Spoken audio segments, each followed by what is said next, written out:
नमस्कार, मैं हूं विवेक और मैं हूँ सोनिया। हमारे इस खास विश्लेषण सत्र में आपका स्वागत है। जरा सोचिए, एक ऐसी मशीन जो काम करने के लिए जितना ईंधन इस्तेमाल करती है ना, उससे ज्यादा वो खुद बना लेती है। तो द डीप डाइव में आज हम इसी की गहरी चर्चा करेंगे। हाँ, और ये मतलब कोई साइंस फिक्शन नहीं है। बिल्कुल नहीं। हम कल पक्कम में भारत के प्रोटोटाइप फास्ट ब्रीडर रिएक्टर या कह लें पीएफबीआर की बात कर रहे हैं। सही कहा। और इस पीएफबीआर ने हाल ही में क्रिटिकलिटी हासिल की है। तो इसका मतलब ये सिर्फ एक आम रिएक्टर नहीं है जो बिजली बनाता है। नहीं, ये साधारण रिएक्टर की तरह सिर्फ ऊर्जा नहीं बनाता, बल्कि नई ऊर्जा को जन्म देता है। अरे वाह। हाँ, ये जो डॉक्टर होमी जहांगीर भाभा का 3 चरणों वाला परमाणु कार्यक्रम था ना, उनका जो विजन था, बिल्कुल, उस विजन के दूसरे चरण को जमीन पर उतारने का ये सबसे अहम कदम है। तो वो जो गाड़ी वाला उदाहरण अक्सर दिया जाता है वो एकदम सही बैठता है। मतलब इंजन जितना पेट्रोल जला रहा है उससे ज्यादा पेट्रोल खुद बना रहा है। हाँ, वो उदाहरण समझने के लिए बहुत अच्छा है, पर वैज्ञानिक नजरिया थोड़ा अलग है। मैं बताती हूँ। हाँ बताइए, ये भौतिक विज्ञान के हिसाब से कैसे मुमकिन है? मान लीजिए आपके इंजन के चारों तरफ एक भारी तेल लिपटा है जो खुद नहीं जल सकता। अच्छा, मतलब वो बेकार है वैसे तो। हाँ, शुरुआत में। लेकिन जब इंजन काम करता है तो उसकी भीषण गर्मी से वो तेल बेहतरीन पेट्रोल में बदल जाता है। पीएफबीआर में ठीक यही होता है। इसमें न्यूट्रॉन की गति को धीमा करने के लिए कोई मॉडरेटर नहीं होता। मतलब न्यूट्रॉन बहुत तेज गति से चलते हैं। एकदम सही। और ये तेज न्यूट्रॉन जो कोर में मौजूद प्लूटोनियम के टूटने से निकलते हैं, वो रिएक्टर के चारों ओर रखे गए यूरेनियम 238 के एक ब्लैंकेट से टकराते हैं। ब्लैंकेट मतलब एक आवरण जैसा? हाँ, आवरण। ये जो यूरेनियम 238 है, ये सीधे ईंधन नहीं बन सकता, लेकिन वो तेज न्यूट्रॉन को सोख लेता है। बिल्कुल, वो तेज न्यूट्रॉन को सोख कर खुद नए प्लूटोनियम में बदल जाता है। यानी कोर में जितना प्लूटोनियम जल रहा है, ब्लैंकेट में उससे ज्यादा तैयार हो रहा है। क्या बात है। तो ये रिएक्टर केवल ऊर्जा नहीं दे रहा है, बल्कि भविष्य के लिए ईंधन की एक पूरी फैक्ट्री चला रहा है। सही कहा आपने। तो यहीं से भारत का वो मास्टर प्लान जुड़ता है जिसका सीधा संबंध हमारे अपने संसाधनों से है, खासकर थोरियम से। हाँ, थोरियम। लेकिन यहाँ एक तार्किक सवाल उठता है।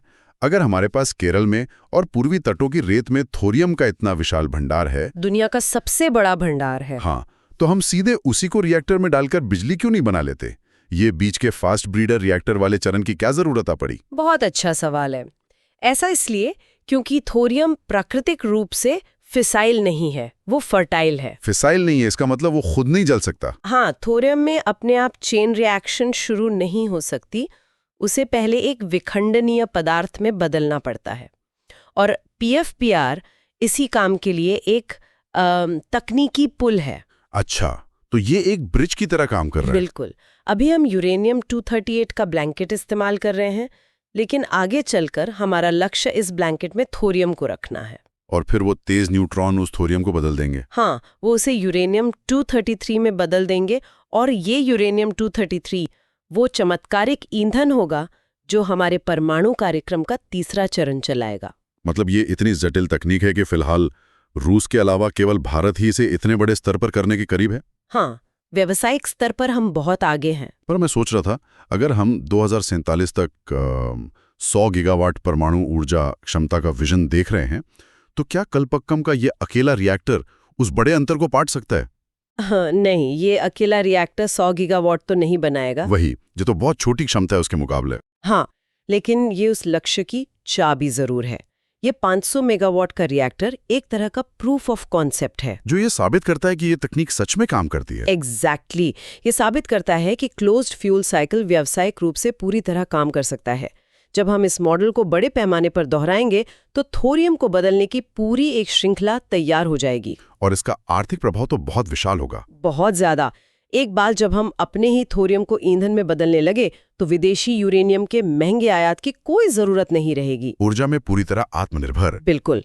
भारत भारी मात्रा में स्वच्छ बिजली पैदा कर सकेगा, जो किसी भी बड़ी अर्थव्यवस्था के लिए बहुत जरूरी है। तो ये ऊर्जा की एक आत्मनिर्भर अर्थव्यवस्था बनाने की ओर एक ठोस कदम है।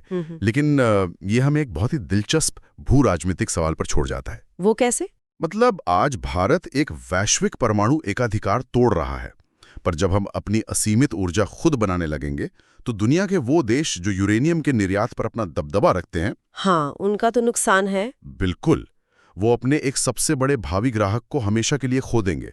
उनकी क्या प्रतिक्रिया होगी, ये सोचना वाकई दिलचस्प है। ये तकनीक सिर्फ हमें रोशन नहीं कर रही है, बल्कि विश्व की ऊर्जा राजनीति के समीकरण पूरी तरह बदलने वाली है। बिल्कुल, ये गेम चेंजर है। अभी के लिए बस इतना ही, मिलते हैं अगले वीडियो में।